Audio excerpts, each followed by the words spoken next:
Wi-Fi.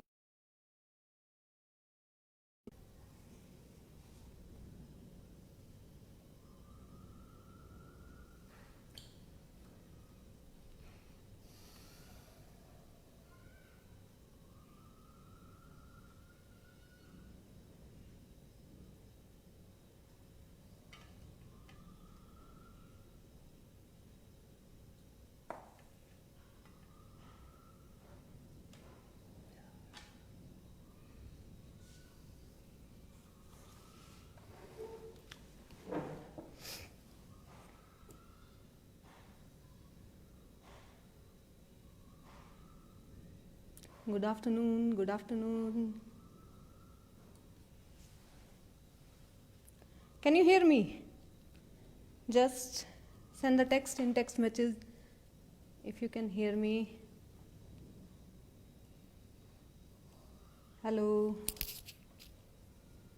I'm fine, Shweta. You just tell me, can you hear me? Is it audible? Hello, Lakshmi, Sarvesh, Arvind. Good afternoon. Good afternoon. If it is audible, then fine. Yesterday I didn't use the speakers, that's why the problem was there. Good afternoon, Ashwani Avasthi.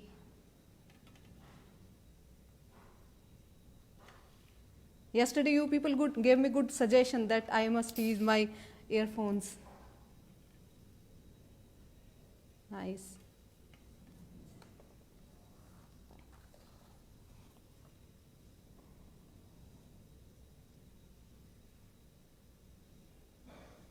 Thanks, Shweta, for telling me. I'm just waiting for 1 o'clock.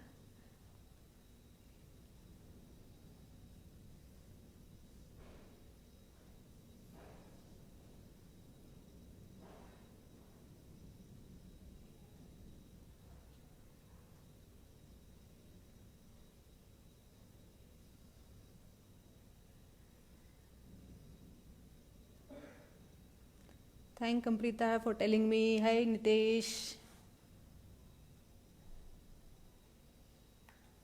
Shall we start?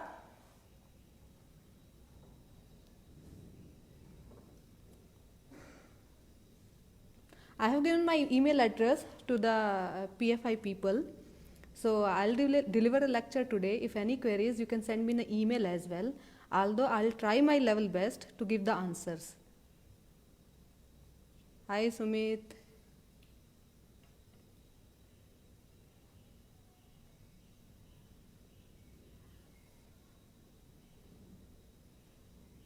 Four minutes left. Okay, I'll start at 1 only. Situation.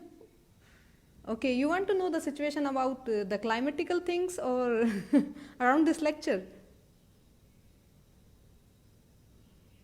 Hi, Dilip.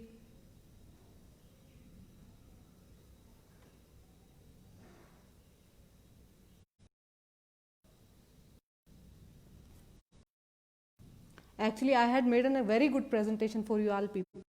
But an hour before my laptop get cracked, let me show you. It's not working and I am like, this is horrible situation, but I have made some notes for you people. So I'll speak on that. So good afternoon everybody. This is Poonam Beniwal. These days I am working as High Performance Manager in Sports Authority of India. I have done my MSc Sports Business Management from Sheffield Hallam University. I am a Shivning scholar. I got the Shivning scholarship in 2008 and 9 and did my masters from Sheffield Hallam University. And during the masters, I did my thesis on the key projects and initiatives of ABI for the promotion of women boxing in England. So I roam around the England, learn how the people are doing in sports, how they are improving their sports. Apart from that, I have been the IBA Women Commission member for 5 years, from 2014 to 2019. So there I work for the Women Commission member, as a Women Commission member for the boxing prosperity and boxing promotion. And I am IBA 2-star qualified coach. I am IBA cutman. I am SCA level 1 SNC expert. And apart from that, I have worked in teams, national teams for 7-8 years, and I went to Rio Olympics, Asian Games, World Championships, Asian Championship as a coach, and still I'm working in the Sports Authority of India as a high performance manager. So I have been given this opportunity to as a speaker, and the topic I have chosen is long-term development planning in sports, which is very important and very grassroots level and basic topic to be speak on. So PFI people, Physical Foundation of India people asked me to deliver a lecture. So it's my privilege, and it's you can not say privilege, it's like a prestige issue for me to deliver a lecture here. And I have been asked to speak in English and Hindi. So मैं पूरी कोशिश करूँगी अपने जो भी basics हैं सब आपको हिंदी में और इंग्लिश में आपसे डिस्कस करूँ around 40 to 45 minutes, and then I'll welcome all your questions. So what is the present situation we are doing in in sports? I know my audience are all the spectators are physical education teachers who are working under +2 and after +2, and some sports coaches as well who are working in grassroots level. So this is very specific topic to touch on that there. So I mean, what is long term development plan? देखो हमारा कोई भी काम हो, चाहे हम घर में हैं, जॉब कर रहे हैं, या फिर हम we are teacher, coaches, we just set an aim. हम एक एम रखते हैं और एम के लिए छोटे छोटे ऑब्जेक्टिव्स रखते हैं कि हमने एम रख लिया, okay I have to be topper in +2 class, तो उसके लिए हम ट्यूशन्स लगाते हैं, हर एक मॉक टेस्ट को पास करते हैं, उसमें अच्छे मार्क्स लेते हैं, और फिर स्टेप बाय स्टेप एक छोटे ऑब्जेक्टिव लेते हुए हम उस एम तक पहुंचते हैं. ऐसे ही स्पोर्ट्स में है. We should have a long term development plan, we should have small objective, short term development plans, and then we reach our aim. और जो ग्रास रूट लेवल है स्पोर्ट्स में एक्सीलेंस के लिए, मेडल के लिए, वहाँ होमवर्क होना बहुत ज़रूरी है. इसीलिए मैंने ये टॉपिक लिया, long term athlete development plan in sports. देखिए लॉन्ग टर्म डेवलपमेंट प्लान है क्या? जब हम स्पोर्ट्स की बात करते हैं, जब हम किसी भी स्पोर्ट्स पर्सन की बात करते हैं, उसकी ट्रेनिंग, कंपटीशन और रिकवरी, एक स्पोर्ट्स पर्सन की पूरी लाइफ इसके अराउंड घूमती है. वो कैसा ट्रेनिंग कर रहा है, वो कौन से कंपटीशन कम्पीट कर रहा है, उसका रिकवरी प्रोसेस कैसा है, और इन्हीं चीज़ों से अनबैलेंस होने से किसी को इंजरी आता है, किसी का परफॉर्मेंस कम रहता है, किसी का ज़्यादा रहता है. तो इसी कारण अब लॉन्ग टर्म डेवलपमेंट प्लान है आपका.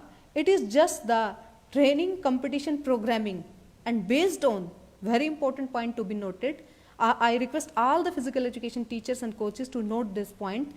This is based on, this must be based on the developmental age, not on the chronicle age. You all people very well know about what is developmental age. It is like maturity level of a, and chronicle age जैसा कि आप जानते हैं कि आप बच्चा पैदा हुआ, पैदा होने के बाद कितने दिन का है, कितने महीने का है, कितने सालों का है, वो chronicle age होता है. तो हम एज ए कोच, इंस्ट्रक्टर या फिजिकल एजुकेशन टीचर ये मत सोचे कि भी ओके 9 साल के बच्चे के लिए सबके लिए एक जैसी training. No, this is not good, because सबकी जो मैच्योरिटी है, सबकी पीक हाइट वेलोसिटी है, चाहे वो गर्ल है, वुमेन है, बॉय है, मेन है, डेवलपमेंटल एज सबकी अलग अलग होती है. सबका rate of growth, rate of development, rate of puberty सबका अलग होता है. So we should do our planning of training, recovery, competition based on the developmental age, उसके मैच्योरिटी लेवल के according, not on the based of his chronicle age, his और her Chronicle as. अभी ये तो है डेफिनेशन कि भी एक coach, instructor, physical education teacher सोचता है कि मैंने एक लॉन्ग टर्म डेवलपमेंट प्लान बनाना है. तो मैंने जैसे बताया एक एम हो गया, उसके बाद ऑब्जेक्टिव सेट करने हैं. ऑब्जेक्टिव के लिए I just refer the Canadian framework for this stages of long term development plan, and it is, I feel, one of the best stages they have defined, and I'll give the PDF copy of that manual, 70-80 pages, to Mr. Bansal or Mr. Piyush ji, and they will send an email to you all people. So it is very good to read book at the grassroots level, and they have defined in a very well manner 7 stages. Like William Shakespeare ने हमें 7 stages life बताया था. फिर हम adulthood, then we adolescent age में आते हैं, फिर हम like we become a lover, we become a family man, we retires. उसी तरह लॉन्ग टर्म डेवलपमेंट प्लान में कैनेडियन लोगों ने Hindi, you want in Hindi? Okay, Tanmay, I'll try to speak in Hindi. Canadian framework के मुताबिक, louder as well. Am I audible? Okay, I'll try to speak louder, although my voice is very louder. उन्होंने 7 stages describe की है. Stage 1, Stage 2, Stage 3, 4, 5, 6, 7. इसमें जो पहली 3 stage हैं वो काम करती हैं, रिवॉल्व करती हैं फिजिकल लिटरेसी के ऊपर. फिजिकल लिटरेसी से मतलब कि भी आप फिजिकल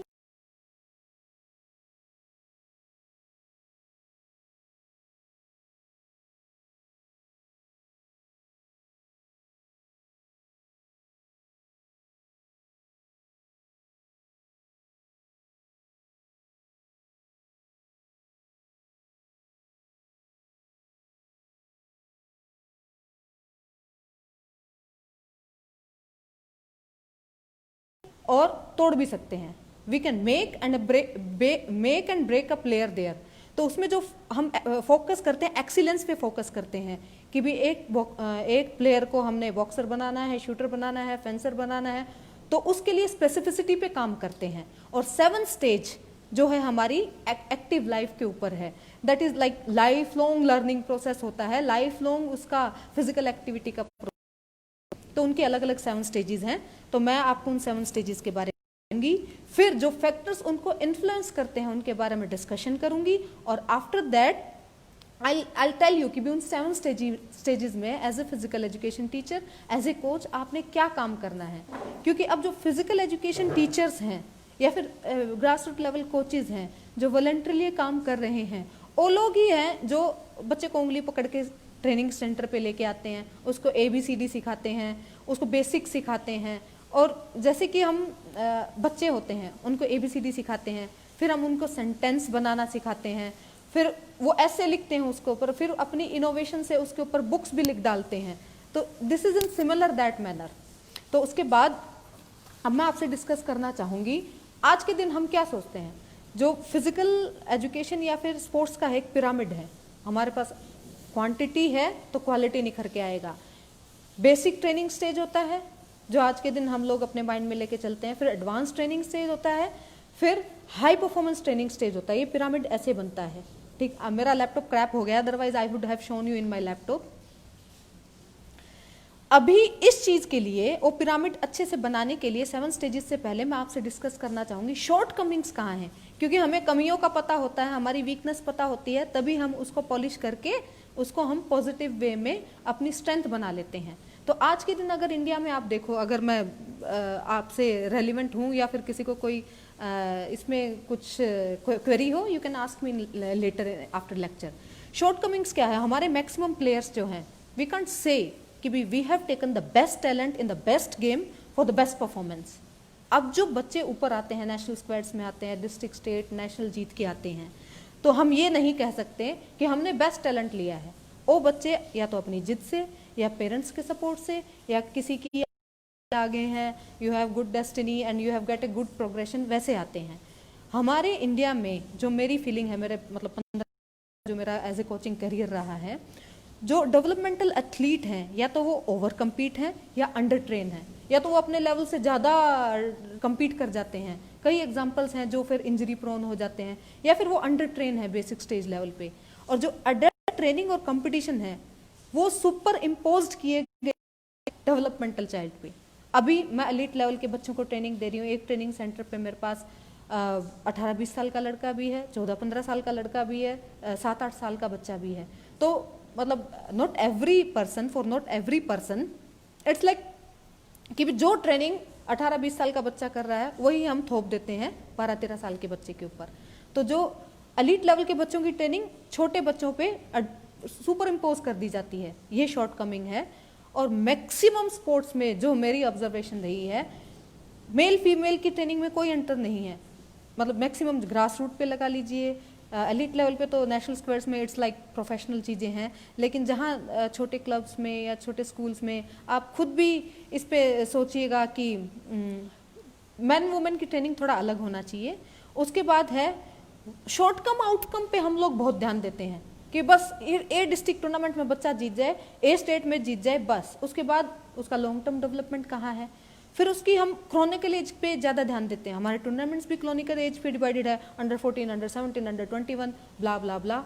तो हमें as a coach shortcomings outcome की बजाय उसकी क्रॉनिकल एज की बजाय उसकी डेवलपमेंटल एज को ध्यान देना चाहिए कि बच्चा किस उसमें डेवलप हो रहा है। एक 11 साल का लड़का या लड़की सेम डेवलपमेंटल लेवल पे नहीं होते हैं। लड़का लड़की छोड़ो, दो लड़के ही एक साल के दोनों, हम नहीं कह सकते उनकी क्रोनोलॉजिकल एज सेम है लेकिन डेवलपमेंटल एज डिफरेंट है। इसके बाद आप कह सकते हैं हम सेंसिटिव पीरियड्स हैं, जैसे प्यूबर्टी एज में लगा लीजिए being a physical education teacher you know very well कि उनका जो सेम नहीं है, उनके कुछ सेंसिटिव पीरियड्स होते हैं। जैसे गर्ल्स में लगा लीजिए पीरियड्स का प्रॉब्लम होता है, किसी को हार्मोनल प्रॉब्लम होता है, आई मीन उनको ज़्यादा एग्रेशन आ जाता है। जब बॉयज़ एडोलेसेंस एज में होते हैं, उनकी जब पीक हाइट वेलोसिटी आनी होती है, उनके टेस्टोस्टेरोन लेवल में चेंजेस आते हैं, उनको ज़्यादा एग्रेशन होता है। तो as a coach teacher we should know how to deal with them. तो उन सेंसिटिव पीरियड्स का ध्यान देना चाहिए। बेसिक मेंटल मूवमेंट्स पे कम जाता है, उन पे ध्यान देना चाहिए। जो shortcomings I am discussing about that. और हर कोई टॉप की तरफ भागता है। अब मैंने भी एलीट लेवल पे 10-12 साल काम किया, तो हमारे जो मैक्सिमम नॉलेजेबल कोचेज हैं they are working at the top level, elite level. जो बेस पे हैं they are not at the developmental level and grass root level. वहाँ पे थोड़ा सा नॉलेज का कमी है, इसी कारण थोड़ी सी शॉर्ट कमिंग्स आ रही है। तो मेरी उससे तो जो best knowledgeable coaches they should work at the grass root level. Then we comes to कि भी जो पेरेंट्स हैं, पेरेंट्स, क्योंकि देखो हमारे पास बच्चा 2 घंटे सुबह 2 घंटे शाम को आ गया, स्कूल में आपके पास 4-5 घंटे बच्चा रहा, मैक्सिमम तो घर में रहता है। अगर पेरेंट्स को फिजिकल लिटरेसी पता हो, I mean they should know what is growth, development, वो सारी चीज़ें अगर पता हो तो आधे से ज़्यादा काम हमारा हो जाएगा। वो उसकी डाइट पे ध्यान देंगे, वो उसकी साइकोलॉजिकल वैल्यूज़ पे ध्यान देंगे, वो उसकी फिजियोलॉजिकल वैल्यूज़ पे ध्यान देंगे। तो पेरेंट्स में भी फिजिकल लिटरेसी होनी जरूरी है।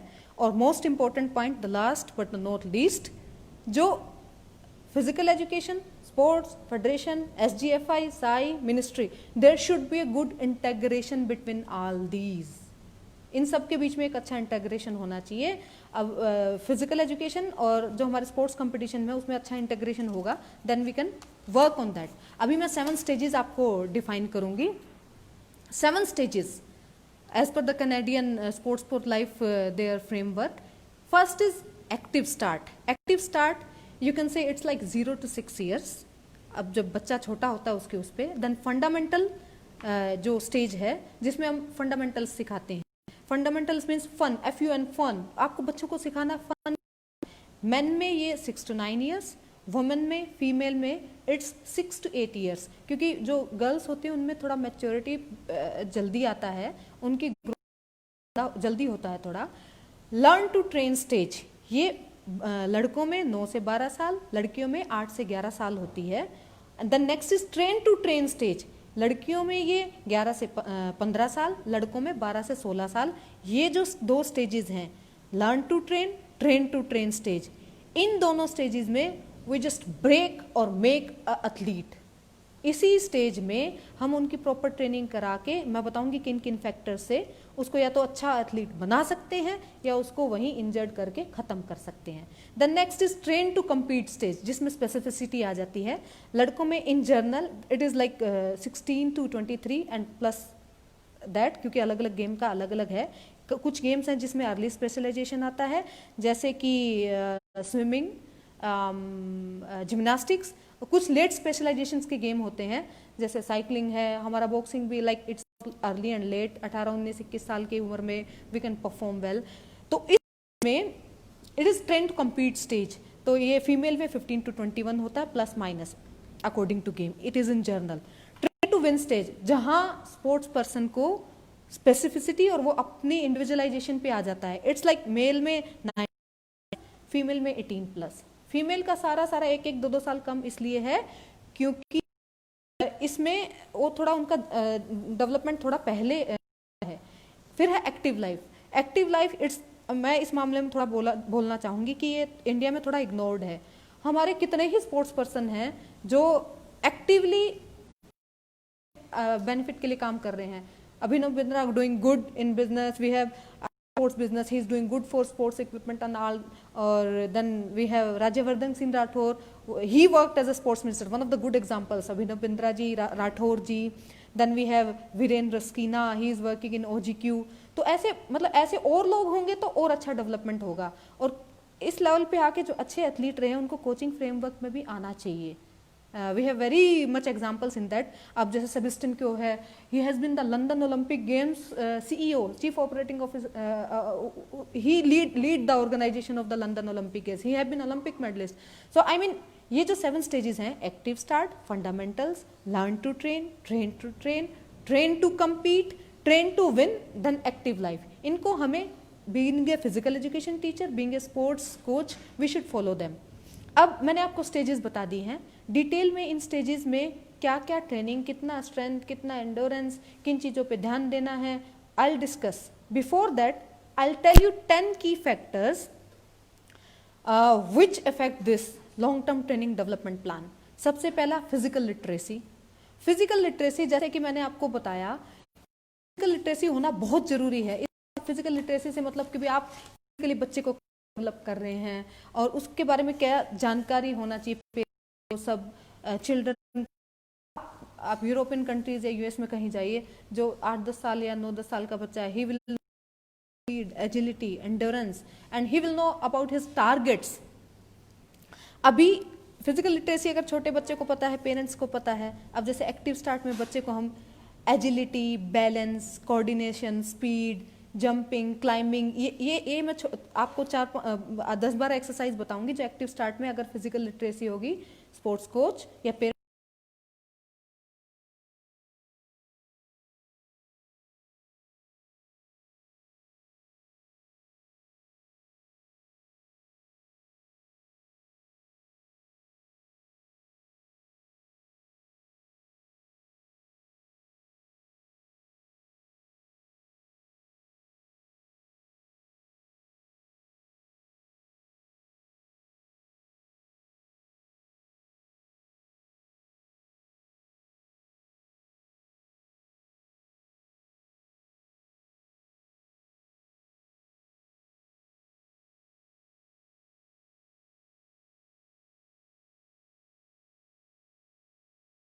तो उन चीज़ों में उसको एक तरह से एक कॉन्फिडेंस आएगा, उसका मोटिवेशन लेवल बढ़ेगा. तो ये उसका कॉम्पिटेंस, कॉन्फिडेंस, मोटिवेशन बहुत अच्छे से डेवलप होगा. देन सेकंड फैक्टर जो लॉन्ग टर्म डेवलपमेंट प्लान को अफेक्ट करता है वो है स्पेशलाइजेशन. अब मैंने आपको पहले भी बताया, कुछ गेम ऐसे हैं जिनमें अर्ली स्पेशलाइजेशन होती है, कुछ गेम ऐसे हैं जिसमें लेट स्पेशलाइजेशन होती है, कुछ गेम ऐसे हैं जिसमें वेरी लेट स्पेशलाइजेशन होती है. फॉर एग्जांपल अर्लिंग स्पेशलाइजेशन में आपका जिम्नास्टिक है, स्विमिंग है, स्केटिंग है, जिसमें थोड़ा सा पहले हम स्पेसिफिसिटी की तरफ चले जाते हैं. मैं आज जो टॉपिक में स्टेजेस आपसे डिस्कस कर रही हूँ वो इन जर्नल है, इन जर्नल. इसके बाद लेट स्पेशलाइजेशन में जैसे बैडमिंटन है, टेनिस है, बॉक्सिंग है. वेरी लेट में रोइंग है, ट्रायथलन है, साइकिलिंग है. तो हमें लॉन्ग टर्म डेवलपमेंट प्लान में गेम वाइज इन चीज़ों पे भी ध्यान देना है, कौन सा गेम किस स्पेशलाइजेशन में है. Then we have third factor, बच्चे की डेवलपमेंटल एज. मैंने आपको जब स्टेजेस बताई तब इसके बारे में भी डिस्कस किया था. उसकी डेवलपमेंटल एज, हम क्रॉनिकल एज पे ज़्यादा ध्यान ना दें क्योंकि सब बच्चे अलग अलग लेवल पे ग्रो करते हैं. जो बच्चे की ग्रोथ होती है हम दैट इज़ उसको मेजरेबल, उसका हाइट, वेट कितना, फैट परसेंटेज कितना हो, उसका प्यूबर्टी लेवल कब आया है, उसकी पीक हाइट वेलोसिटी कब आ रही है. अब being a physical education you all people know the basics of growth and development. So I need not to touch in like, इसको ज़्यादा डीप में टच करने का जरूरत नहीं है. उसकी मेच्योरिटी लेवल, ये एक क्वालिटेटिव स्टफ है कि उसका change of cartilage to bone, किसी बच्चे का जल्दी बोन में डेवलप हो जाएगा, किसी का लेट होगा. तो अर्ली लेट का थोड़ा सा ध्यान देना है. देन डेवलपमेंटल एज में हमारे बायोलॉजिकल और बिहेवियरल फैक्टर दोनों आ जाते हैं, उसकी emotions, psychological issues and all that. इसके बाद है कुछ कॉग्निटिव स्किल्स पे भी हमें ध्यान देना होता है डेवलपमेंटल एज के दौरान. हाउ हिज माइंड और her mind process, how he और she think, how they react with different situations. Fourth factor है सेंसिटिव पीरियड्स. जैसे कि मैंने आपको पहले ही बताया था, किड्स जो हैं सब एक जैसे नहीं होते, सबका मतलब सेंसिटिव पीरियड सबकी, मैन और वुमेन दोनों की लाइफ में आते हैं, बॉय और गर्ल दोनों की लाइफ में आते हैं. Variation in trainability. अब अब मेरे पास 10 बच्चे आते हैं, हालांकि हमारे पास ज़्यादा बच्चे आते हैं, 15 या 20 लगा लीजिए, तो सबको मैं एक जैसी ट्रेनिंग दूंगी, लेकिन सबका रिस्पॉन्स अलग होगा। कई फास्ट लर्नर होते हैं, फटाफट कैच कर लेते हैं किसी भी चीज़ को, कई स्लो लर्नर होते हैं क्योंकि उनकी मैच्योरिटी शायद इतनी डेवलप नहीं हुई होती है। अब 11-12 साल का बच्चा, क्या पता वो 13-14 में थोड़ा मैच्योर हो, कई बच्चे 8-9 साल में जल्दी मैच्योर हो जाते हैं। तो उस सेंस में on the basis of catching power of kid उनको वो फास्ट लर्नर भी होते हैं, स्लो लर्नर भी होते हैं। इसमें कई सारे फैक्टर्स हैं जो कोच जैसे ट्रेनिंग करते हैं, you all know the 5 basics, strength, speed, endurance, speed, agility, coordination. तो इसके मुताबिक हम स्ट्रक्चर्ड ट्रेनिंग दें सबको, उनके साइकोलॉजिकल इश्यूज पे ध्यान दें, सोशो कल्चर इश्यूज पे ध्यान दें, बैकग्राउंड पे नहीं आते हैं सब एक जैसे, सबका सोशो इकोनॉमिक बैकग्राउंड एक जैसा नहीं होता है, तो इन दैट सेंस उन चीज़ों पे भी ध्यान देना होता है। अब है नेक्स्ट पॉइंट है हमारा मेंटल कॉग्निटिव डेवलपमेंट। जैसे कि मैंने आपको बताया हर एक सिचुएशन में हर एक बच्चा एक जैसे रिएक्ट नहीं करता है, तो उनका मेंटल कॉग्निटिव डेवलपमेंट पे भी हमें उसके अकॉर्डिंग ध्यान देना होता है। These are the issues related with long term development plan. इसके बाद है हमारा पीरियडाइजेशन, जिसमें मतलब फिजिकल एजुकेशन टीचर्स को भी थोड़ा मास्टर होना चाहिए, और दूसरा जो कोचेज हैं वो अच्छी तरह जानते हैं। पीरियडाइजेशन के दौरान हमारे मेन बेसिक 3 पीरियड्स होते हैं, general periodisation, then we have preparatory period, competition period, transition period. Preparatory period में we have general periodisation, sports specific periodisation, competition में pre competition, competition period, then transition period.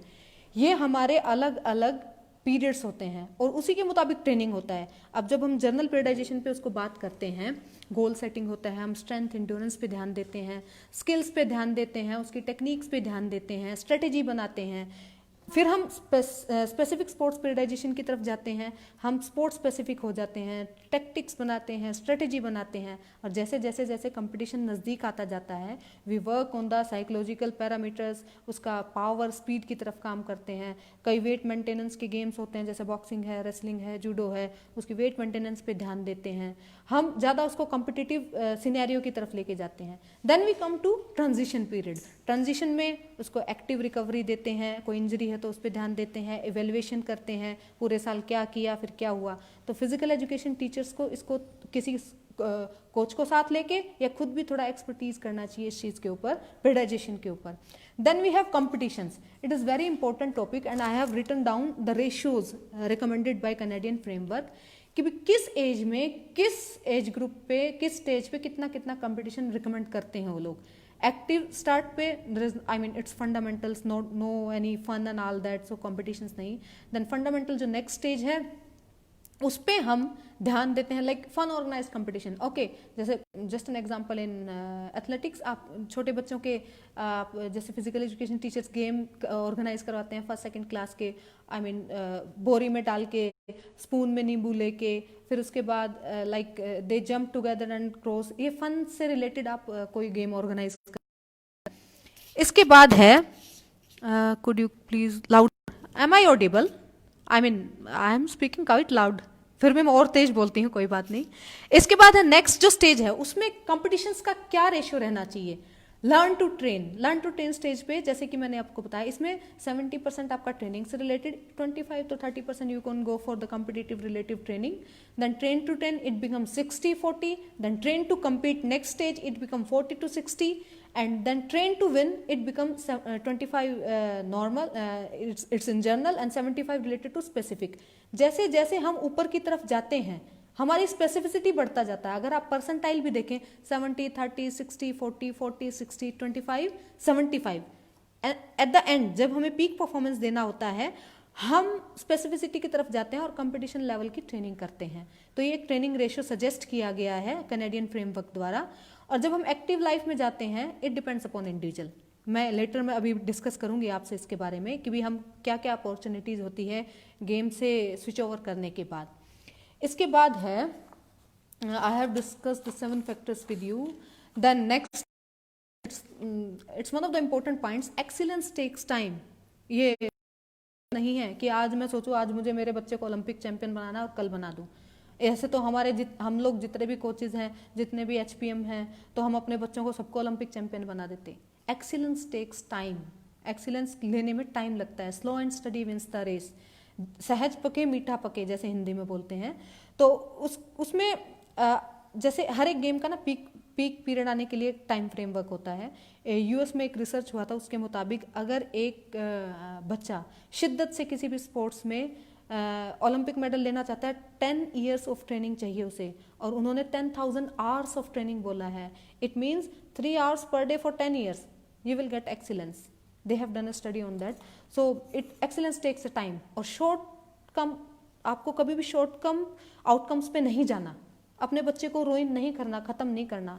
फिर next point है जो हमारे long term development plan को affect करता है, it's system alignment.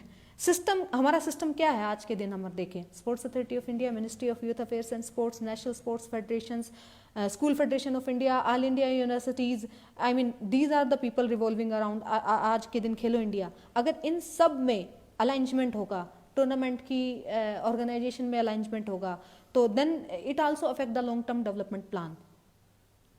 आज के दिन federations, club, school, college, university, हमारी कम्युनिटी, सोसाइटी, गवर्नेंस, और जो भी जैसे हमारे जो sports authority of India, ministry, NSF, SGFI, all India universities, इसमें एक इंटेग्रेटेड कोलैबोरेशन होना जरूरी है, and which is here in India. इसके बाद नेक्स्ट जो है, जो इस चीज़ को अफेक्ट करता है लॉन्ग टर्म डेवलपमेंट प्लान को, it is continuous process, it is like continuous ongoing process, continuous improvement होता है। देखो, जब हम किसी भी पॉइंट से स्टार्ट करते हैं, it takes time, we start, हमसे गलतियां होती हैं, हम उसको सुधारते हैं, नेक्स्ट टाइम और बेटर करते हैं। तो हर एक फिजिकल एजुकेशन टीचर और कोच के लिए इम्प्रूवमेंट का फ्रेमवर्क है। ऐसा नहीं कि भी ओवर हो गया, and like improvement, like learning and improvement life long process है, वो चलता रहता है।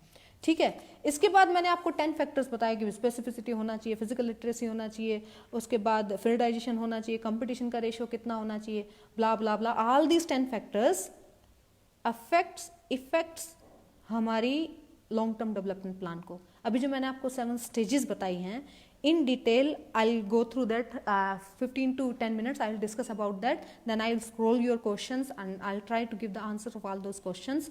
तो पहला हमारा जो स्टेज था एक्टिव स्टार्ट। अब इसमें मैं थोड़ा professionally, I mean physical education teachers और सब लोगों को, आई मीन कोचेस को क्या करना चाहिए, बीइंग ए प्रोफेशनल हमें क्या करना चाहिए। अभी तो मैंने इन जनरल आपसे डिस्कशन किया है।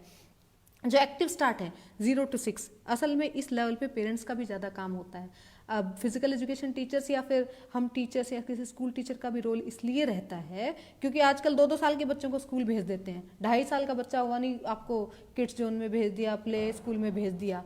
तो यहाँ पे हमें उसके मूवमेंट स्किल पर ज़्यादा ध्यान देना चाहिए। अब कई बच्चे देखे होंगे जो मतलब इस लेवल पे, इस स्टेज पे आके काम नहीं करते। अब गांव में लगा लीजिए, बच्चे टायर लेके चलाए जा रहे हैं, रिवर में कूद गए, भैंसों को लेके जा रहे हैं, उनकी ये सारी डेवलपमेंट अपने आप ही हो जाती है। जो बच्चे कंप्यूटर के सामने बैठे हैं, टीवी के सामने बैठे हैं, उनका ये डेवलपमेंट थोड़ा रह जाता है। और फिर जब टाइम निकल जाता है, पेरेंट्स सोचते हैं हम अपने बच्चे के, आई मीन जो भी फिजिकल कैपेसिटी में कमी रही है उसको किसी एक्सपर्ट के साथ पास ले जाके उसको इम्प्रूव करें। तो टाइम रहते 0 से 6 ईयर, जिन बातों का ध्यान देना, आई will discuss about that. Keep watch on and develop the journal movement skills. Journal movement skill जैसे मैंने आपको बताया था, जो हमारी जर्नल मूवमेंट्स को डेवलप करने पे काम करना है। देन बच्चे को ज़्यादा सेडेंट्री मत रखो, मतलब 1 घंटे से ज़्यादा उसको बिठाई मत रखो सोने के अलावा। अब बच्चा बैठा रहेगा तो अपने आप ही स्लो हो जाएगा। देन फिजिकल एक्टिविटीज़ जो उन पे ऑर्गेनाइज करनी है। अब जैसे आपने देखा होगा घर में बच्चा है, उसको क्राउल कराते हैं, आगे आगे कोई चलता है वो क्राउल करता है, फिर उसको चलना सिखाते हैं। तो ऐसे ही जब कोई ना कोई पार्क में, कम्युनिटी में, स्कूल में फिजिकल एक्टिविटीज़ ऑर्गेनाइज करवाइए। कितने सारे गेम हैं, जैसे कि मैंने आपसे पहले भी डिस्कस किया, we can organize that. Exploration of risk in a safe environment. अभी अब बड़े बड़े शॉपिंग मॉल्स हैं, बड़ी बड़ी सिटीज़ में, मेट्रोपॉलिटन सिटीज़ में आपने देखा होगा गेम जोन होता है। तो वहाँ पे जैसे soft toy, soft stair, soft अलग अलग गेम जोन रखे होते हैं। तो वो मतलब बच्चे उसमें एक्सप्लोर करते हैं विदाउट रिस्क, ताकि चोट ना लगे। तो हमें ऐसे ही कुछ गेम ऑर्गेनाइज करने चाहिए। फिर जिम्नास्टिक, जैसे आपकी जंपिंग, थ्रोइंग, जो मैंने सारी चीज़ें बताई थी, उन पे हमें काम करना चाहिए। फन एक्टिविटीज़ करानी चाहिए। गली में जो भी बच्चे गेम खेलते हैं आपस में ऑर्गेनाइज करके, all these are fun activities. Fundamental, I am running short out of time, 10-15 minutes है मेरे पास डिस्कस करने के लिए। इसके बाद जो हमारी नेक्स्ट स्टेज है फंडामेंटल्स। जैसा कि नाम से पता चलता है, एक्टिव स्टार्ट में किक स्टार्ट बच्चे को बेसिक चीज़ें सिखा दी। फंडामेंटल्स है हमारा बच्चों, लड़कियों में 6 to 8 ईयर्स है, बॉयज़ में ये 6 to 9 ईयर्स है। इसमें ओवरऑल मूवमेंट स्किल्स पे हम काम करते हैं, कोऑर्डिनेशन, एजिलिटी, इन चीज़ों पे काम करते हैं। बच्चे की मेंटल, कॉग्निटिव और इमोशनल डेवलपमेंट पे काम करते हैं। बच्चे बहुत सेंसिटिव होते हैं। अगर आप छोटे बच्चों को ट्रेनिंग देते हैं या फिर क्लास में ही हैं, आप सब बच्चों को एक तरह से डील करेंगे तो उनका रिस्पॉन्स अलग होता है। कोई बच्चा गुस्से से मानता है, कोई प्यार से मानता है, कई बच्चे बहुत सेंसिटिव और इमोशनल होते हैं। उनको यही हो जाता है, मैम ने मुझसे प्यार से नहीं बोला, कोच ने आज प्यार से नहीं बोला, कोच ने ज़्यादा गुस्सा कर दिया। तो सबको इन लेमैन लैंग्वेज, एक लट्ठी से मत हाँको। सबको जो जैसा चाहता है उसको वैसे मनवाओ, उससे वैसा एक्टिविटी कराओ। तो उनकी मेंटल कॉग्निटिव डेवलपमेंट पे काम करना है। How they evolve, how they think in different situations, you have to work on that. फिर बच्चे को ABC, एजिलिटी, बैलेंस, कोऑर्डिनेशन, उस पे काम करना है। उनकी एजिलिटी डेवलप करवाना है फन एक्टिविटीज़ में, उनकी बैलेंस को नहीं है। आजकल यूट्यूब पे और बहुत अच्छी अच्छी एक्सरसाइज मिल जाती है, you can go there and search on that. उसके बाद कोऑर्डिनेशन पे, अब कई बच्चे देखें आपने, जैसे आप रोड्स पे होते हैं, उन बच्चों को जैसे जो थोड़े पुअर लेवल के बच्चे हैं आपकी गाड़ी पे पास आ जाएंगे, दे हैव वेरी, कि भी कितना कोऑर्डिनेशन होता है, कोई कुछ जिम्नास्टिक एक्सरसाइज कर रहा है, कोई कुछ कर रहा है। तो उनके ABC पे आपको काम करना चाहिए, 6 to 9 ईयर्स और 6 to 8 ईयर्स गर्ल्स पे। देन उनकी रनिंग, जंपिंग, थ्रोइंग पे। और आप यहाँ इंट्रोड्यूस कर सकते हैं on body weight exercises, on body weight strength exercises, like they just learn how to act against resistance. On body weight jumping है, देन सिंगल लेग है, जंप है, बच्चे गली में लंगड़ी टांग खेलते हैं, स्टेपू खेलते हैं, ये सारी चीज़ें हैं, we can work on that. Then उनको इस लेवल पे, क्योंकि छोटे बच्चों की कैचिंग पावर बहुत होती है, फेयर प्ले के बारे में बताइए कि आपको गेम में चीटिंग नहीं करना है, फेयर प्ले करना है, अपना बेस्ट दिखाना है। इसके बाद एथिक्स इन स्पोर्ट्स, स्पोर्ट्स में एथिक्स की क्या वैल्यू है, आपके सिद्धांत क्या है, ये चीज़ें आपको बच्चे को उस लेवल पे सिखानी है। देन आप यहाँ थोड़ा थोड़ा पीरियडाइजेशन को इंट्रोड्यूस कर सकते हैं। पीरियडाइजेशन इन द सेंस, ऐसा नहीं कि भी उसका जर्नल पीरियड बना दिया, मतलब you just plan out for a kid कि भी उसको स्लो एंड स्टडी, ताकि वो यूज टू हो जाए पीरियडाइजेशन के बेसिक्स से। यूरोपियन बच्चों की तरह हम इंडियन बच्चे भी, हमारे छोटे बच्चे भी जाने, ओके मेरा ये जर्नल फेज चल रहा है, मेरा ये कंपटीशन फेज चल रहा है, अभी मैं रेस्ट पे हूँ, अभी रिलैक्सेशन पे हूँ। इसके बाद है डेली फन एक्टिविटी कराओ। अब यहाँ अभी हमें, जैसे मान लीजिए बच्चा वीकली 5 टाइम्स या 6 टाइम्स अगर ट्रेनिंग कर रहा है, तो 3 दिन थोड़ा अपना स्पेसिफिक, 3 दिन वो थोड़ा दूसरे गेम का कर ले, मतलब इतना आप रेशियो रख सकते हैं। और नहीं तो मतलब he should have weekly thrice भी ट्रेनिंग करेगा, नॉर्मल खेलेगा भी, इट इज़ ओके। इसके बाद है लर्न टू ट्रेन स्टेज। यहाँ बच्चे को आपको स्पेसिफिक उस पर लेके आना है। मतलब जैसे मान लीजिए I am an boxing expert, तो बॉक्सिंग के अगर मुझे बेसिक सिखाने हैं तो मैं यहाँ से बेसिक से शुरुआत करूँगी, ऑफेंस डिफेंस सिखाने हैं। तो ये स्टेज मैन के लिए, बॉय किड्स के लिए 9 to 12 ईयर्स, जो जर्नल कैनेडियन फ्रेमवर्क के मुताबिक उन्होंने डिस्क्राइब की है, 8 to 11 years for females, male 9 to 12 years.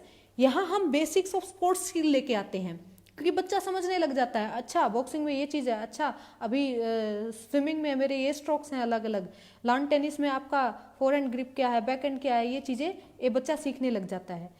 फिर हमें वही चीज़ों पे ध्यान रखना है, उसकी mental ability, cognitive, emotional ability. ये तो जब तक बच्चा खेलेगा इन चीज़ों की थोड़ा आपको एज ए कोच और फिजिकल इंस्ट्रक्टर इनको ध्यान रखना है।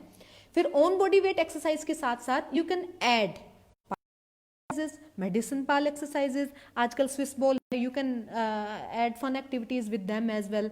फिर जो एंसिलरी मूवमेंट आपकी कैपेसिटीज हैं, एंसिलरी कैपेसिटीज होती हैं, आप ट्रेनिंग कर रहे हैं, जैसे मैंने आपको बताया ट्रेनिंग लोड दिया, उसके इसके अलावा भी कई बेसिक चीज़ें हैं जो आपको बच्चे को इस एज में इंट्रोड्यूस करनी है, and these are how to do a good warm up. बच्चे को इस एज में पता होना चाहिए अच्छा वार्म अप क्या है, अच्छा स्पेसिफिक वार्म अप क्या है, मेरे को कितना मेन ट्रेनिंग किया मैंने, और फिर उसके बाद मुझे कूल डाउन कैसे करना है। These are ancillary movements. और फिर रिकवरी क्या लेना है, किस टाइम पे क्या खाना खाना है, क्या डाइट लेना है, उसको थोड़ा थोड़ा इस एज पे आपको इंट्रोड्यूस करना है।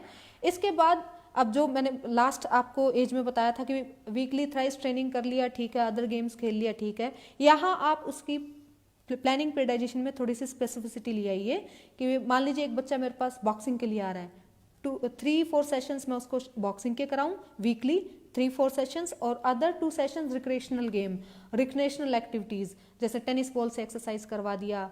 इसके बाद आपका कोई recreational game, football, volleyball, volleyball, football, leg cricket, कोई भी रिक्रिएशनल गेम आप उसको इंट्रोड्यूस कर सकते हैं। देन यही 2 स्टेजेस हैं, एक तो ये से लर्न टू ट्रेन जहाँ बच्चा बेसिक सीखता है, we can make and break a athlete, और नेक्स्ट स्टेज है ट्रेन टू ट्रेन स्टेज। इस we can make and break an athlete. यहाँ सोफिस्टिकेटेड ध्यान रखना होता है अलग अलग बच्चे का, बिकॉज हमारी सारी फिंगर्स बराबर नहीं है, सब बच्चे बराबर नहीं है। We have to focus on individual needs कि बच्चा रिस्पॉन्स कैसे करना है। कई लेट लर्नर हैं, कई अर्ली लर्नर हैं, कईयों की कैचिंग पावर जल्दी है, कई जल्दी मैच्योर हुए हैं, कई लेट एडोलेसेंस उसमें। I mean we have to keep all these factors. Train to train stage में मेल को रिकमेंड किया कि 12 to 16 years, then females 11 to 15 years. अब हम स्पेसिफिक स्पोर्ट्स के स्किल डेवलप करते हैं। अब जैसे अगर मैं बॉक्सिंग का एग्जांपल लूँ, जैसे बेसिक सिखाया मैंने, पहली एज स्टेज पे सिखाया स्ट्रेट पंचेस कैसे मारने, बेसिक डिफेंसेस कैसे करने हैं। अब मैं थोड़ा सा उसको टेक्टिकल उसकी तरफ ले जाऊंगी, उसको बेसिक स्किल और नरिश करूंगी और पॉलिश करूंगी, उसको क्लोज सिचुएशंस में कैसे खेलना रिंग में वो सिखाऊंगी। देन यहाँ आ जाता है time, we just build engine of athlete, उसका इंजन तैयार करते हैं हम, उसकी मेंटल इंजन तैयार करते हैं, उसको मेंटली टफ बनाते हैं, फिजिकली टफ बनाते हैं। उसमें उसका endurance work, speed work, strength work, ability coordination, we already working on that. तो उस पर काम करना होता है। यहाँ बच्चे की पीक हाइट वेलोसिटी का काम होता है, तो इसीलिए मैं कह रही हूँ उसका इंजन बनाना होता है। यहाँ जितना स्ट्रॉन्ग इंजन बन गया, इंजरी फ्री रहा, वो उतनी एक्सीलेंस पे जाएगा। और हमारे उसको मेंटल, कॉग्निटिव और इमोशनल वैल्यूज पे काम करना है। यहाँ हम फ्री वेट्स इंट्रोड्यूस कर सकते हैं। Free weights in the sense, उसको फ्री वेट की भी ऐसा नहीं कि भी उसको 50 kg एंड ऑल 40 kg ऐसे इंट्रोड्यूस करा दिया। डमी बारबल लीजिए, उसको बेसिक सिखाइए फ्री वेट्स के। Free weights is the exercises, SNC exercises, जिसको डमी बारबल लेके पहले हमने बच्चे को बेसिक स्ट्रॉन्ग करना है, स्क्वाट कैसे लगाना है, क्लीन एंड जैक कैसे लगाना है, डेड लिफ्ट कैसे करना है। डमी बारबल से ये उसको बेसिक टेक्निक सिखाना है। अगर उसकी टेक्निक अच्छे से होंगी तो एसएनसी करते हुए इंजरीज नहीं होंगी। तो this is the time building an engine, उसको बेसिक टेक्निक सिखाना है। आप मतलब इस लेवल पे बच्चे को पता होना चाहिए, okay this is squat, this is dead lift, this is clean and jerk, this is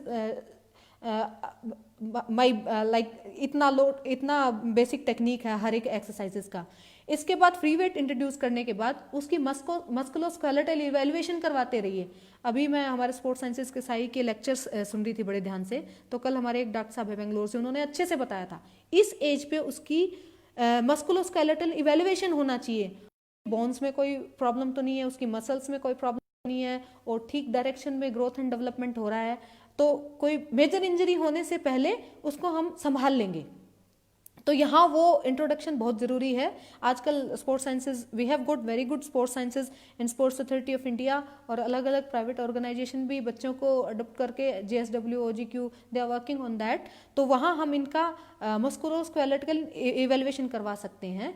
इसके बाद है सिंगल एंड डबल प्रेडाइजेशन इंट्रोड्यूस कर दो यहाँ पे, क्योंकि बच्चा अभी like he is 15-16 years old, he should know कि मुझे कंपटीशन फेस करना है। अब हमारे अलग अलग गेम्स जो हैं, सभी गेम्स में हमारा एज ग्रुप्स होते हैं। Just an example for boxing, we have got sub juniors, it's like under 15, then 15 to 16 it's junior, then 17 to 18 it's youth, and then 19 to 40 years it's elite. ऐसे ही अलग अलग गेम के अपने अपने एज ग्रुप्स होते हैं, तो उनमें जिस लेवल के जिस एज ग्रुप के मुताबिक टूर्नामेंट्स होते हैं तो वो टूर्नामेंट्स की तरफ बच्चे को इंट्रोड्यूस करो।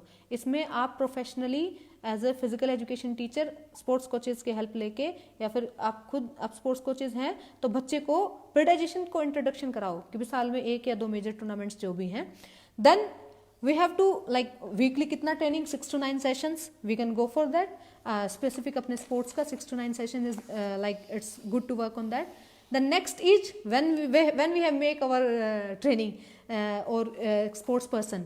Next stage is train to compete. अब बच्चे को सिखाना है, I mean आपको कंपटीशन अरीना में कैसे प्रॉब्लम्स फेस करनी है, कैसे आपको अपोनेंट के अगेंस्ट खेलना है, कैसे अगर आप टीम गेम खेल रहे हैं तो कैसे टीम में आपको अपने आप को सर्वाइव भी करना है और अगेंस्ट अपोनेंट कैसे खेलना है, वो चीज कम्पीट स्टेज में है। क्योंकि बच्चा इमोशनली भी स्ट्रांग हो चुका है, वो कॉग्निटिवली जहाँ से इसको रिस्पॉन्स देना है, मेंटली भी स्ट्रांग हो चुका है और फिजिकली भी ही इज ग्रूमिंग अप। तो इस स्टेज पे for male it's 16 to 23 years, female it's 15 to 21 plus minus years. here we go for the sports specific physical activities, technical tactical polishing होना चाहिए उसका, और यहाँ पे आपको कंपटीशन सिचुएशंस में ट्रेनिंग करवाना चाहिए। अब जैसे मैं आपको बॉक्सिंग का एग्जांपल दूं तो यहाँ स्पारिंग्स अच्छे से होना चाहिए, रिंग में कैसे अपोनेंट को ऑफेंस करना है, डिफेंस करना है, देन काउंटर्स करने हैं, रिंग सिचुएशंस में कैसे काम करना है, कैसे आपको कॉर्नर से बाहर निकलना है, कैसे रिंग को डोमिनेट करना है, वो चीज़ों पे ध्यान देना चाहिए। टेक्निक प्लस टैक्टिक्स, और उसको समझ आना चाहिए अलग अलग अपोनेंट के खिलाफ, taller boxer, shorter boxer, offensive boxer, counter boxer, सबके अगेंस्ट कैसे कैसे खेलना है। इसके बाद है एडवांस लेवल की मेंटल प्रिपरेशन होना चाहिए, कंपटीशन में आपको कैसे जाना है, आपको डोमिनेट कैसे करना है, तो एडवांस लेवल की here we can take help of sports scientist, आपके जो साइकोलॉजिस्ट हैं we can take help on that. और उसको पॉलिशिंग हमने बच्चे का कर दिया, अब उसको मास्टरी करना है। यहाँ पे इंडिविजुअलाइजेशन ऑफ स्पोर्ट्स काउंट करता है। अब just an example in boxing, हम बेसिक सबको एक जैसा सिखाते हैं एज ए कोच, लेकिन उनके स्टाइल्स अलग अलग हो जाते हैं, तो उस स्टाइल की उसको मास्टरी करने दो। अब जैसे नॉकआउट बॉक्सर है, वो स्ट्रॉन्ग पंच के लिए हमेशा जाता है, तो वहाँ उसको मास्टरी होनी चाहिए, मैं मेरा स्ट्रॉन्ग पंच कहाँ से मार सकता हूँ। अब जो ऑफेंसिव बॉक्सर्स हैं और डिफेंसिव बॉक्सर्स हैं, काउंटर बॉक्सर्स हैं, उनको यहाँ मास्टरी होना चाहिए कि मैं काउंटर पंचेस किस सिचुएशन में बेस्ट मार सकता हूँ, और यहाँ पे इंडिविजुअलाइजेशन का फैक्टर आता है। यहाँ single double periodisation you can go for that. और जो ट्रेनिंग रिकमेंडेशंस हैं कैनेडियन फ्रेमवर्क के मुताबिक it's 9 to 12 times per week for specific उसके लिए। Then next stage is I am just having 5 more minutes. Next stage is train to win. For man it's like 19 plus, for female it's like 18 plus. इसके बाद हम इस level पे काम कर, इस ट्रेनिंग स्टेज पे जब हम काम करते हैं, मेंटेनेंस ऑफ फिजिकल फिटनेस जो हमने अटेन किया है, और देन फिजिकल कैपेसिटीज़ पे हम नर्चरिंग करते हैं। Then we just go for उसको और ज़्यादा टेक्निक डेवलप करते हैं, टैक्टिक्स पे काम करते हैं, कंपटीशन एस्पेक्ट्स पे काम करते हैं, जो उनकी एंसेलरीज मूवमेंट होती हैं, एंसेलरीज जो उनकी एक्टिविटीज़ हैं उन पे स्पेशलाइजेशन आने दो। किसी का रिकवरी टाइम अलग है, किसी का ट्रेनिंग लोड लेने का एस्पेक्ट अलग है, तो उसको बच्चे को उसकी मास्टरी करने दो। और यहाँ ट्रेनिंग जो है 9 to 15 टाइम्स पर वीक आ जाता है। The last one is active for life. Active for life ये वो स्टेज है जहाँ एक बच्चा अपना एक स्पोर्ट्स पर्सन अपना पीक दे देता है, चाहे वो 26 साल की उम्र में हो, 30 साल की उम्र में हो। We have got variety of performers at that, like Mary Kom, she is competing at 35 and 36, तो अभी तक she has not come in active for life. Like Akhil Kumar, he has been competing at international level. He last competition he boxed in 2017 professional bouts and 2014 Asian Games. So he is 81 born, so he competed in 35-34. After that he come for active for life. So being his wife, I know वो active for life में कैसे आ रहा है। इसमें 3 stages आती हैं competition for life, कि भी आप एक गेम से स्विच ओवर करके दूसरा गेम अडोप्ट करते हैं और वहाँ compete करते हैं। जैसे भी कई स्पोर्ट्स पर्सन को मैंने देखा है, जैसे मान लीजिए आप गोल्फ, आप योगा, कई ऐसे स्पोर्ट्स की तरफ जाते हैं और वहाँ मास्टर्स लेवल पे compete भी करते हैं। Then next is fit for life. I am pursuing Akhil for fit for life, कि भाई तुम अपनी लाइफ के लिए फिट रहो, कि जो लाइफ जीना है पूरी, आपने लाइफ 20-25 ईयर्स स्पोर्ट्स में वेट रिड्यूस किया है, इट्स जस्ट एन एग्जाम्पल। तो अब आप अपनी फिटनेस को मेंटेन करते हुए एक अच्छी हेल्दी लाइफ जीजिए। देन थर्ड ही लेवल इसमें लगा लेते हैं sports and physical activity leaders. Here I would through you people मैं ये मैसेज देना चाहूँगी, हमारे जो मैक्सिमम परफॉर्मर है they should come in, they should become the sports leaders. मैंने राठौर जी का एग्जांपल दिया, उन्होंने एज ए स्पोर्ट्स मिनिस्टर काम किया, he worked very good, Khelo India introduce किया एंड ऑल दैट। तो ऐसे पीपल को और आगे आना चाहिए। Then Virender Rasquinha, he is doing good work in OGQ। Manisha Malhotra, she has done very good work in Mittal champion trust, these days she is working in JSW। तो ऐसे लोगों को ऊपर आना चाहिए। They should come up and lead the sports because they know what are the value of a sportsmanship spirit. They know the values sports person grassroots से ऊपर कैसे जाता है। तो इस लेवल में इंडिया में इन लोगों को ऊपर आना चाहिए, परफॉर्मेंस को, जिनको स्पोर्ट्स की ABCD पता है, and then we can groom up. So these are the 7 stages recommended। And इसमें जो बेस्ट मिलता है, being a physical education teacher, sports coach, we should learn and just career in sports। I'm like maximum मैंने जितना बोलना था, अपना message देना था, दिया। Now I'm open to questions। I'll scroll up and if you have any questions you can email me, and right now if I can read the questions,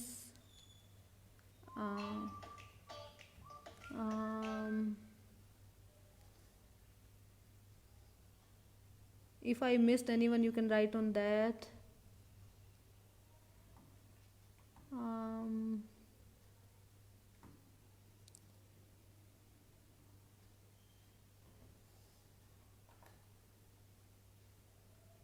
Is there any question? या तो आपको बिल्कुल ही ज़्यादा समझ आ गया या कुछ समझ नहीं आया।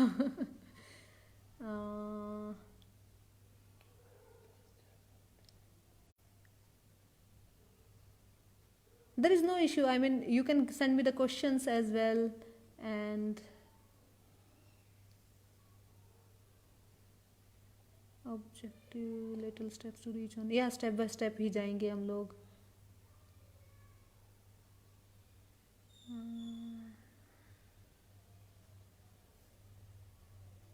philosophical way, thank you। sometimes before the sports, yeah। Nakshi Gupta ji, you have said athletes sometimes before approaching optimum level have to leave the sports। इसका रीज़न हो सकता है क्योंकि वो शायद इंजरी हो, या फिर I mean there are many reasons. और मैक्सिमम स्पोर्ट्स पर्सन, मैंने कई स्पोर्ट्स पर्सन को देखा है कि जो इंजरीज के कारण ड्रॉप आउट करते हैं, it feels very bad. I mean कई कॉम्पिटिटिव स्पोर्ट्स ऐसे होते हैं जो इंजरी प्रोन होते हैं, लेकिन कई स्पोर्ट्स में लाइक इंजरी वही, तो अगर हम इन स्टेजेस को स्टेप बाय स्टेप फॉलो करेंगे, अच्छे बच्चे को अच्छे वे में नर्चर करेंगे, तो शायद वी कैन आई मीन इस चीज़ को सॉर्ट आउट कर सकते हैं। Basic training is one of the training plan, a few coaches maintain any kind of development record, leave alone analysis. या डेवलपमेंट रिकॉर्ड रखना जरूरी है। You are very good Naresh ji, this is good suggestion, they should keep a developmental record, और analysis भी जरूरी है। अब जैसे मैंने आपको प्रेडाइजेशन का एग्जाम्पल दिया, जब बच्चा 12-13 साल या 14-15 साल की उम्र में आ जाता है, हम प्रेडाइजेशन इंट्रोड्यूस कर देते हैं। प्रिपरेटरी में कंपटीशन फेज के बाद ट्रांजिशन पीरियड होता है, that is the period for a coach और स्पोर्ट्स इंस्ट्रक्टर और physical education teacher to discuss drawbacks, weaknesses of the whole periodization of the annual year, और फिर उससे डिस्कस कीजिए कि गलतियां कहाँ हुई, खामियां कहाँ हुई, हमारी वीकनेस को स्ट्रेंथ में कैसे डेवलप करें। और best way is you just do the स्वोट एनालिसिस, जो मैं करती हूँ। You just take a paper, I will show you, this is the best way. If I can show you, I don't know, this is SWOT, SWOT, SWOT analysis। ये आप जरूर कीजिए, ये मैंने MSc स्पोर्ट्स मैनेजमेंट करते हुए England में सीखा था। although this is a practice involved in management things and all that, but this is S is your strength। आप ट्रांजिशन पीरियड में बच्चे के साथ बैठ के डिस्कस कीजिए कि बच्चे आपकी स्ट्रेंथ ही है, कोई भी गेम हो स्ट्रेंथ, जैसे मान लीजिए बॉक्सिंग में आपके ऑफेंसेस अच्छे हैं लेकिन डिफेंस अच्छा नहीं है, तो आपका वीकनेस क्या होगी, आपका डिफेंस अच्छा नहीं है। Then your strength is your opportunity, आपके डिफेंस अच्छे हैं तो उसको और शार्पन कीजिए। अगर आपकी वीकनेस आपके डिफेंस अच्छे नहीं है, आप ये आपके लिए एक थ्रीट है, डर है, आप अपनी वीकनेस पे काम कीजिए और उसको अपॉर्चुनिटी बनाइए. These are just opposite of each other in this manner but correlate each other in this manner. तो आपकी स्ट्रेंथ निकालिए, अच्छाइयाँ क्या है, वीकनेस क्या है जहाँ हमें और काम करना है, अपॉर्चुनिटीज़ हैं. स्ट्रेंथ से अपॉर्चुनिटी आती है, वीकनेस से थ्रीट्स आते हैं, और इनको थ्रीट्स को अपॉर्चुनिटी में कैसे डेवलप करना है, वीकनेस को स्ट्रेंथ में कैसे डेवलप करना है, you should work on that. And transition period the best time. Competition period में हम ऐसा नहीं कर सकते, लेकिन जो गलतियाँ हुई ताकि वो अगली पीरियडाइजेशन में वो दोबारा रिपीट मत करें. इसके बाद है अबाउट टू द एक्सपर्ट. ठीक है,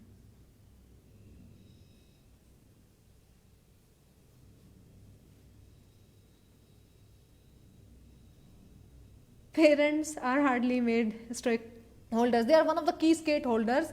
लेकिन आजकल नरेश जी मैंने खुद मतलब कई स्टेडियाज में ऐसा माहौल देखा है, क्योंकि आजकल सब एक एक दो दो किड्स हैं, तो पेरेंट्स बच्चों के साथ जाते हैं, थोड़ा इन्वॉल्वमेंट हो गया है. और टाइम 80s 90s में होता था 5-5 6-6 बच्चे हैं, पेरेंट्स को ही नहीं पता होता था बच्चे क्या कर रहे हैं. पेरेंट्स को यूँ नहीं, अब जैसे हमारे पेरेंट्स हमें बताते हैं कि भाई हम बॉक्सिंग खेलते थे या हम कोई गेम खेलते थे, तब कोई मेडल आ जाता, तब पेरेंट्स को पता चलता था कि हमने ये कर लिया. लेकिन आजकल मतलब पेरेंट्स स्टेक होल्डर हैं and they should go for the physical literacy. They should know, वो एक बहुत इंपॉर्टेंट पिलर हैं. अगर वो फिजिकल लिटरेसी के बारे में जानेंगे, they will help out their kids. You are absolutely right. They are one of the key stake holders.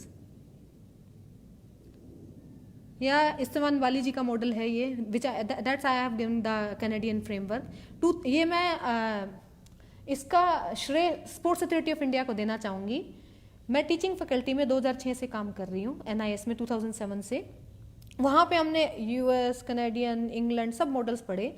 2014 में Pullela Gopichand, Injeti Srinivas sir, sports authority of India ने एक जॉइंट वेंचर शुरू किया, कैनेडियन पीपल को यहाँ लेके आए, इस्तेमान वाली जी, और ये सब चीज़ें उन्होंने इंट्रोड्यूस की sports authority of India coaches को. So we are sports authority of India coaches know well about it. So जो फिजिकल एजुकेशन टीचर्स हैं, किसी भी साइक कोच से इसके बारे में बात करेंगे, इन मॉडल्स के बारे में बात करेंगे. We have knowledge of that and it's his model. You are absolutely right. It's all because of Sai we are getting so much knowledge. I just competed my ESCA levels, become the IBA instructor, become IBA cutman, become IBA commission member. It's all because of Sports Authority of India. They people are doing great job. Long-term development training plan.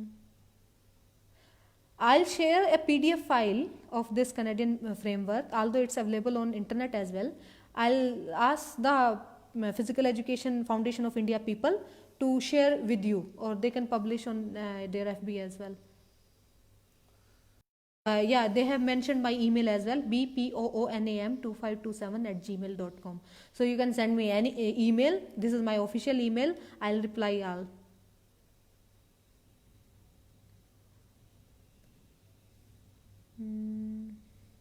I don't see any more questions. An organization culture is foundation for future innovation. The team's job is to build the foundation. Yeah.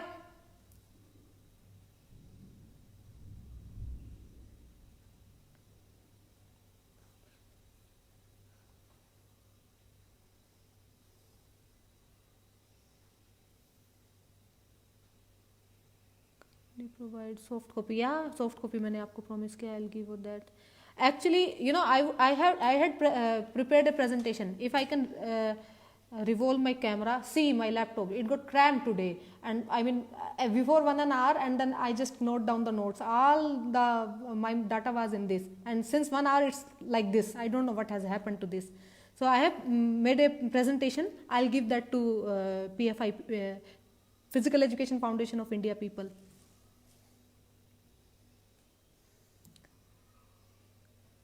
ये हिंदी में language.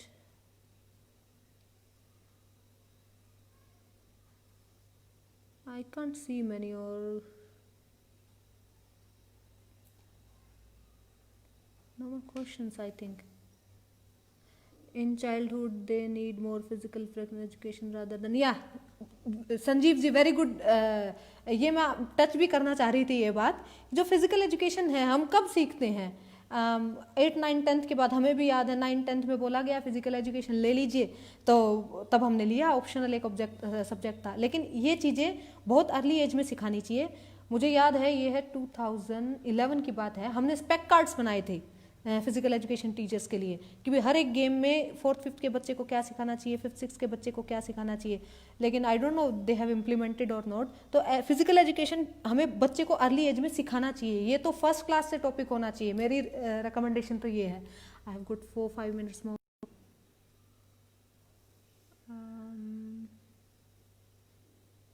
For all this, a team need an individual coach, maybe well topics mentioned. All you need the dream plan, roadmap. Yes, I am agreeing to the coach and mentor diploma.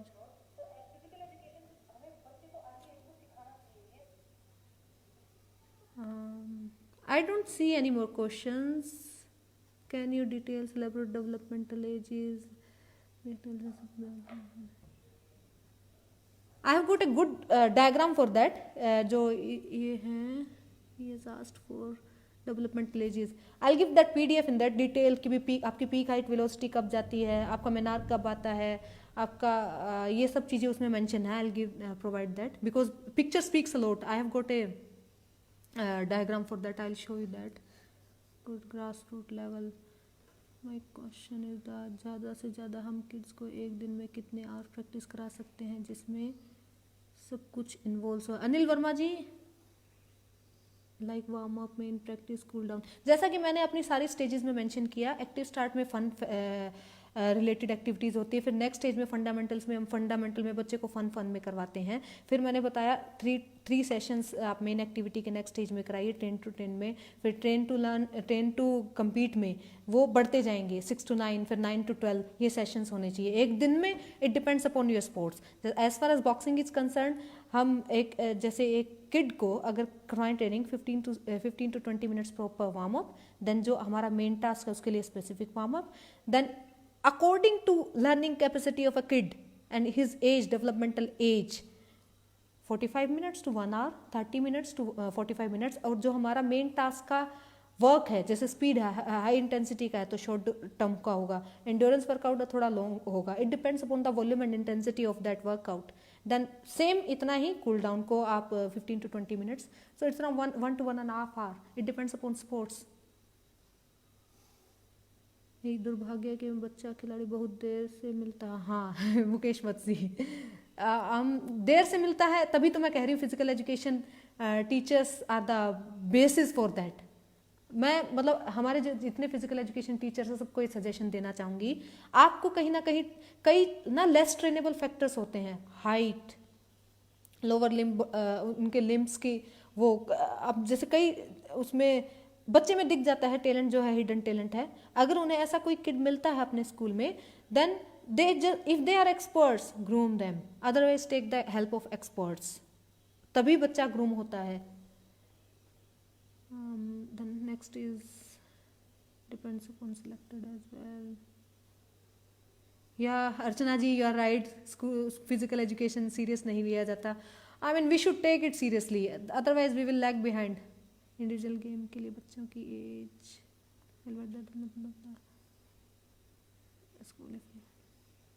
All test, या you are right, time तो I can't see more specific queries, so it's around 1 hour completes. You can send me an email and you are open for the queries. I'll answer all the questions. So thank you very much for listening me, and thank you Physical Foundation of India, PEFI, for giving me this opportunity, and you are welcome to ask many questions. I have mentioned my email. Thanks a lot.